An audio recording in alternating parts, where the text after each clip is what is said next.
Hello! Welcome back to HT Youth Connect. I have 3 questions for you as we kick off this video, and the first one is this. How do you chill out? Maybe you're a napper, you just love a good nap on the sofa, doze off, chill. Maybe you like to read a good book, sit, delve into it, chapter after chapter. Maybe you'll sit, you'll drink a cup of coffee, you'll just enjoy how amazing coffee is. I do love coffee. Maybe you just like to sit in silence on your own and contemplate the world. We all do it in different ways. If you have a day off, what do you get up to? Another question for you now. How tired are you on a scale of 1 to 10? Like, I just asked you about chilling out. Some of you have been like, I need that like right now. I'm so tired.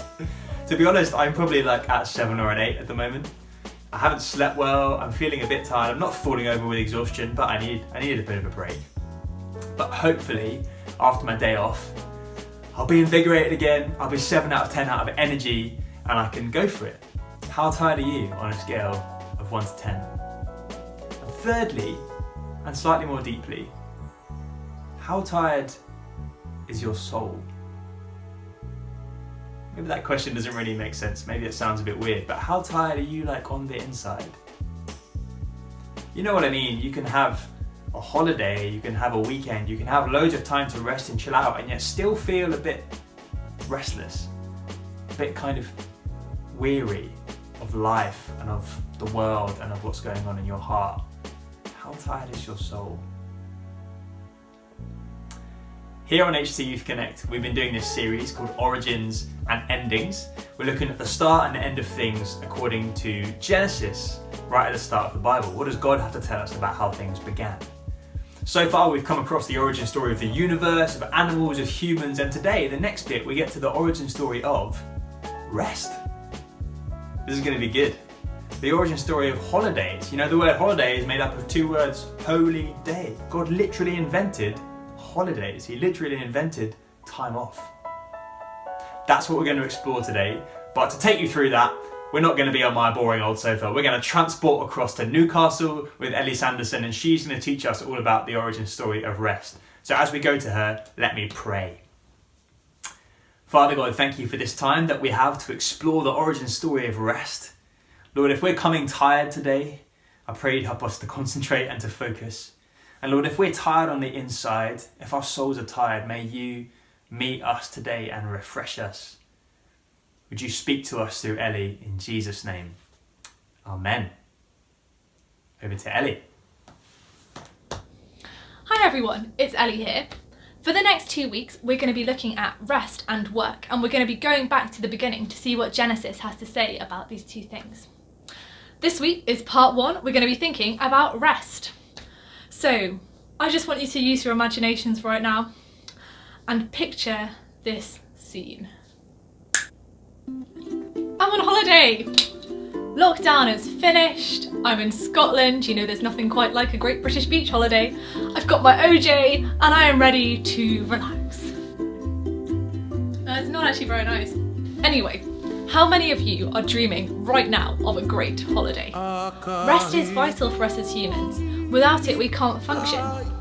But since, you know, none of us are likely to be going anywhere exotic anytime soon, let me take you back to shortly after the beginning of the world for the first holiday ever. That's right, it's Genesis 2.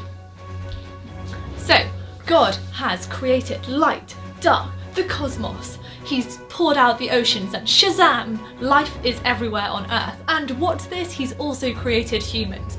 All in a week's work. Not too shabby. But what happens next? Let's open up our Bibles to Genesis chapter 2 and read what happens next. So, Genesis chapter 2. Thus, that's such a good word. Anyway, thus the heavens and the earth were completed in all their vast array.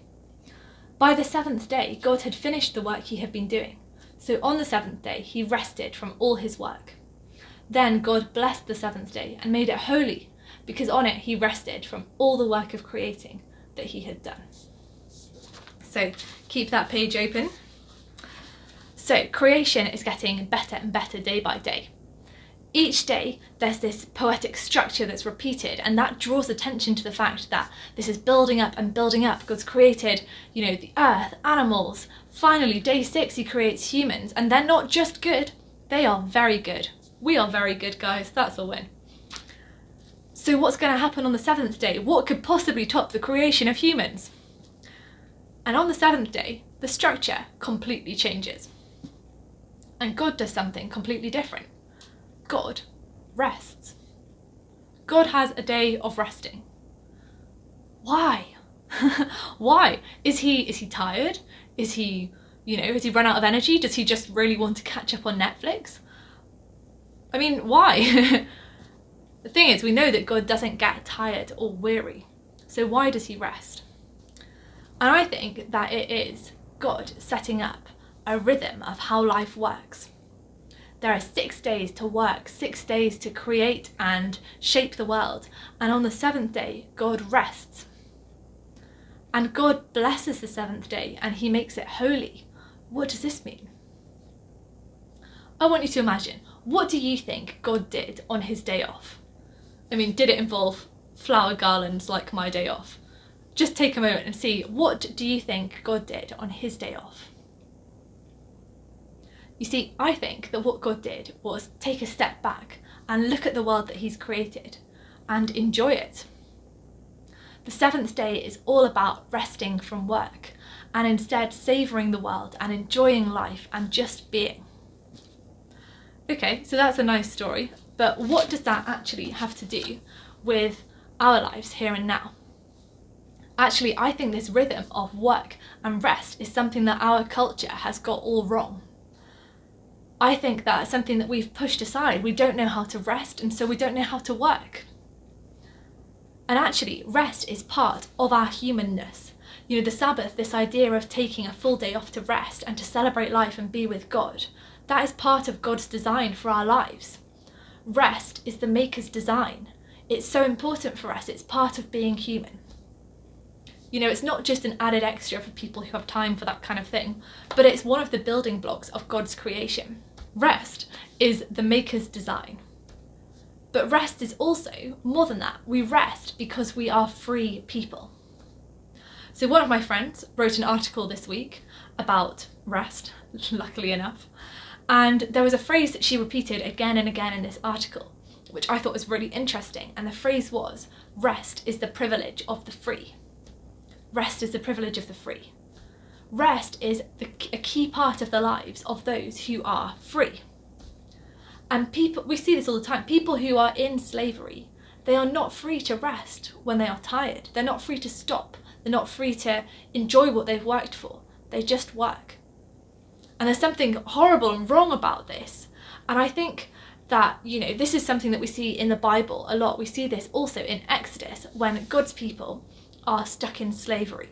And about 1300 BC, the Israelites who have been trapped in Egypt for years and years, slaving away, God comes and he sets them free and he brings them out of Egypt and he brings them into the desert towards the promised land. And when God does this, one of the first things that he does is he gives them a new master plan for how to live. And this is a new way of life that is radically different from anything they knew in Egypt. And one of the key parts of God's master plan is rest. So because this is the rhythm for living that God has created, because it is the Maker's plan, this rhythm of resting is something that is meant to set his people apart from everyone else. But this way of resting, this way of enjoying what you've worked for and savouring life and enjoying all of this is also, rest is important because we are free. It is a sign of being God's people who are free. So, we're onto something exciting here.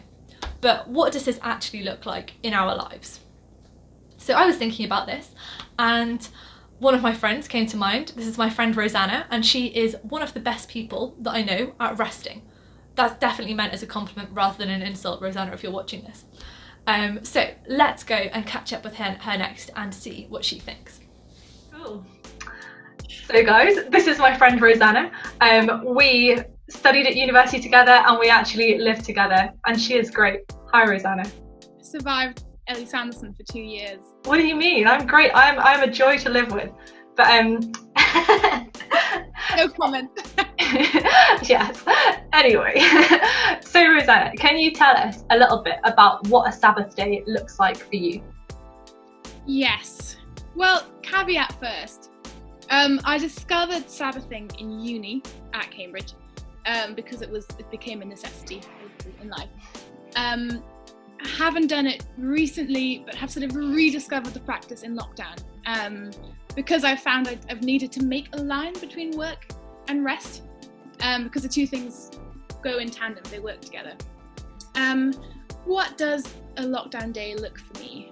It basically looks like choosing to chill, and I'm not very good at chilling, so for me that looks like actually putting in place very specific things to make myself actually slow down. So for example, I was Sunday this week, I woke up, I put some super chill music on all morning, didn't get dressed until about 11 because I could watch church online in my pajamas, which just felt luxurious. Nice. And then we went for a walk all together, like planned it, decided Sunday afternoon we're going to stop whatever we're doing, we're going to go for a walk all together because that's something that we all enjoy. I'm here with my brothers in Wales, so we can go just up the hill and go for a walk. I made some time to actually read because I love to read, but I don't do it unless I make myself do it. And I guess just didn't allow myself to do something that felt like work. I guess that would be my rule of thumb. Yeah, Sabbath, and that's a brief idea of what my Sabbath tends to look like. Cool. Sounds great. How do you make time for God on the Sabbath as well? I mean, if it's on a Sunday, I make sure that I do go to church online, especially. Sometimes Sabbath can be a Saturday, and then I'll just have a longer quiet time because I'm chilling, you know. So I don't have to have my half hour. I'm bad at doing that anyway. But I sort of have my coffee, sit, put some music on, and actually enjoy the time with God, which doesn't always happen when you have work to do or something to go to. Yeah, I think that would be how I do it. Cool. And do you have any tips for us viewers at home on how we can make the most of a Sabbath? I would actually say make it intentional. And this depends on who you are. Like I said, I can't rest unless I actually carve out time for me to rest. Yeah. But we all know that we need to rest. So think about it. You can plan your Sabbath, think of something that you haven't done for ages, but that you love to do, and intentionally make time for it. Chat to someone that you haven't for a long time, carve out that time to do it. So I would say my biggest tip would be actually be intentional about doing something that does fill your soul in that sense of rest. That would be my biggest tip. Cool. Cheers. Thanks, Rosanna. Isn't she great? So we've heard so far about how rest is something that is the Maker's design, how we rest because we're free people, and now we're going to think about how rest is something that we find ultimately in Jesus. So for us, choosing to rest is a way of choosing to own our identity as free people. Jesus says the Sabbath was actually made for us. It's a time for us to be human as we were made to be, and to enjoy the freedom that Jesus has given us. Now, Jesus knew something big. Taking time off, just taking time off, doesn't actually bring rest to your soul. You can sit around all day and still feel restless in your soul. And this is why Jesus had so much to say to the religious leaders of his time, who tried to replace one form of slavery with another and turned the Sabbath, they turned the day of rest into a day of guilt-filled lockdown. We all know what that would have looked like. You can imagine the Pharisee coming along and seeing someone, with their cow, going, excuse me, I can see you're taking your cow for a walk today on the Sabbath. Tut tut, that's not allowed. Back in your house, back in your house. You can imagine what it's like. And the thing is, the Sabbath isn't just a day off work. When I was a kid, I thought I was really onto something with the Sabbath. Sunday afternoon would come around and we'd have just eaten a nice meal, and my mum would call through and she'd tell me to do the washing up. And I'd say, Mother, I cannot possibly do the washing up today because I am observing the Sabbath day. And my mum would normally say something like, no you're not, you're washing up and drying up, and then I'd have to do both. But the reason that we stop from work isn't just to stop from work and have a day of doing absolutely nothing, but it's to make life space and brain space to engage with God, time to be with God.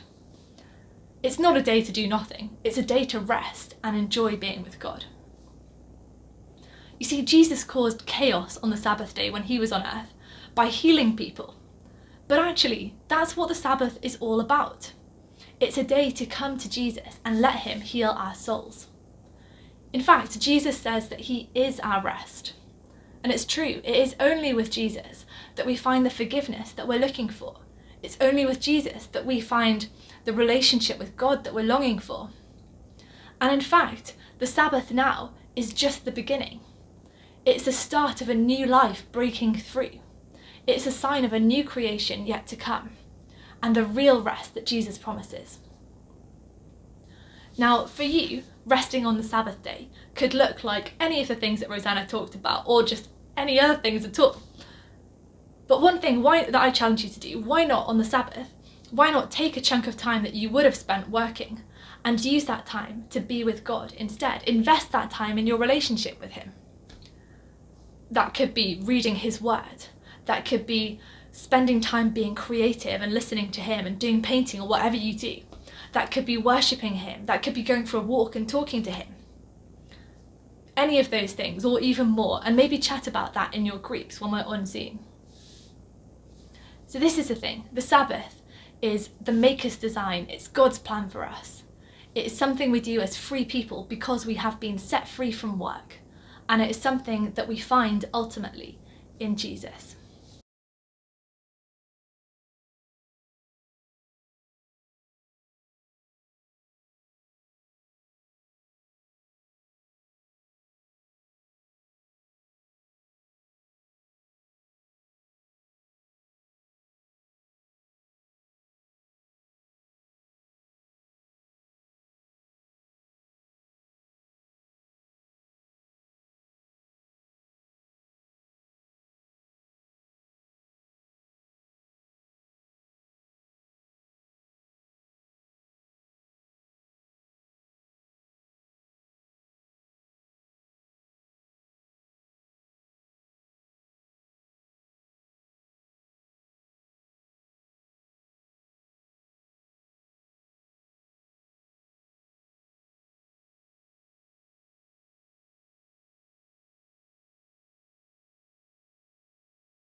Amen. Thanks to Ellie for talking to us about the origin story of rest. And I hope that was a helpful space for us to be able to ask Jesus for his rest. If that didn't make sense to you, don't worry. You can come and join us on Zoom. We'll be there from 6 o'clock and we'll be there every week. And if you haven't signed up yet, then do sign up on the website. You can also shoot me or Ellie or one of the team an email. You find our emails on the website, but we'd love to chat to you about what it looks like to find rest in God. been a really important part of a lot of our lives, actually. In the worries and the stress, in the things that weigh us down, to take a day off every week and to make space, to say to God, this is the stuff that's weighing me down, this is the work that I'm doing. Please would you help me? I give it to you because I know that you care for me. Please would you give me your rest? And then just sitting in quiet or in silence and letting God do some of the work on our hearts and minds that we can't do on our own. Well, that's the end of HT Youth Connect for this week. I hope it was useful. We'll see you again next week. We're looking at the origin story of work. But for now, love you guys a lot. Hopefully, see you soon.